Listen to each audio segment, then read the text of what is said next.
एक लड़का जो एक छोटे से गांव में रहकर पढ़ाई शुरू करी थी और इनके पिताजी एक किसान थे जो खेती बाड़ी करके ही अपना जीवन यापन करते थे। लेकिन बचपन से ही अपने बच्चे को ये कहकर मोटिवेट किया करते थे कि बेटा तुम सिर्फ पढ़ाई की बदौलत ही अपनी घर की हालात को सही कर सकते हो और पढ़ाई के बदौलत ही तुम कुछ लाइफ में अच्छा कर सकते हो। दोस्त, इन्हीं सब कारणों की वजह से इस लड़के को बचपन से ही पढ़ाई में रुचि अधिक हो गया था और जब ये क्लास 3 में था तभी इनके बड़े भाई का सिलेक्शन नवोदय विद्यालय में हो गया था।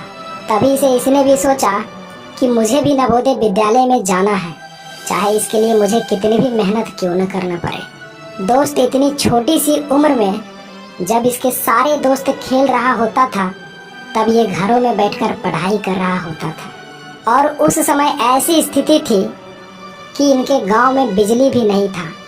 केरोसिन के दिए जलाकर इसने नवोदय में जाने के लिए तैयारी शुरू किया था और दोस्त 2 साल की कड़ी मेहनत के बाद जब इसने एग्ज़ाम दिया तो ये लड़का इस एग्ज़ाम को पास नहीं कर पाया और इतनी छोटी सी उम्र में यह इसके लिए एक बड़ी विफलता थी, क्योंकि लोग इनके पिताजी को ताने देना शुरू कर दिए थे कि तुम्हारे बेटे से कुछ नहीं हो पाएगा, इसमें वो गुण नहीं है जो तुम्हारे बड़े बेटे में है, अरे इसे मत पढ़ाओ, ये ज़िंदगी में कुछ भी नहीं कर पाएगा। और दोस्त, अक्सर ऐसे गांव में ये सब समस्याएं आती हैं जब लोग वहां शिक्षित नहीं होते हैं और ऐसा ही कुछ कंडीशन इस लड़के के गांव में था।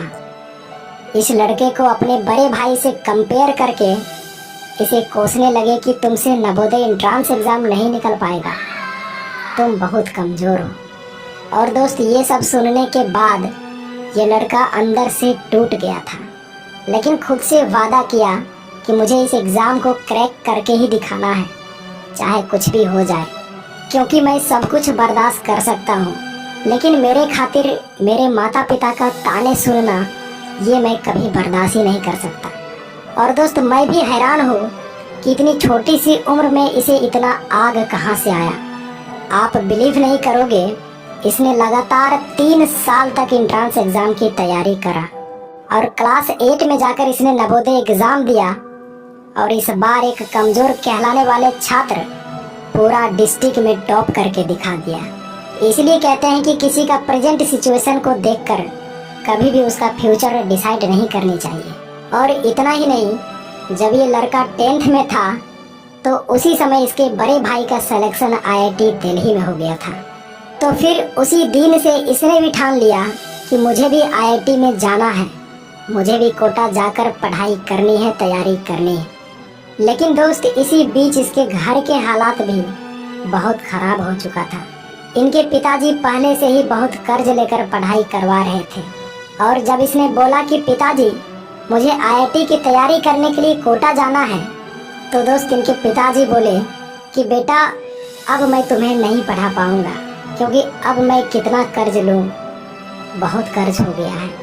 लेकिन दोस्त, इस लड़के को खुद के ऊपर भरोसा था कि मैं IIT एग्ज़ाम क्लियर कर ही लूँगा।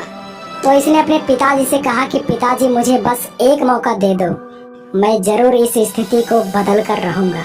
तो इनके पिताजी ने अपना घर का कुछ सामान बेचकर अपने बेटे से कहा कि बेटा मैं घर का कुछ सामान बेचकर तुम्हें पैसा दे रहा हूँ, तुम इसे फालतू में खर्च करके बर्बाद मत करना, इसे सही से यूज करके और मेहनत करके अपने पिताजी का नाम रोशन करना। बेटा तुम मुझसे वादा करो कि तुम मेहनत करोगे।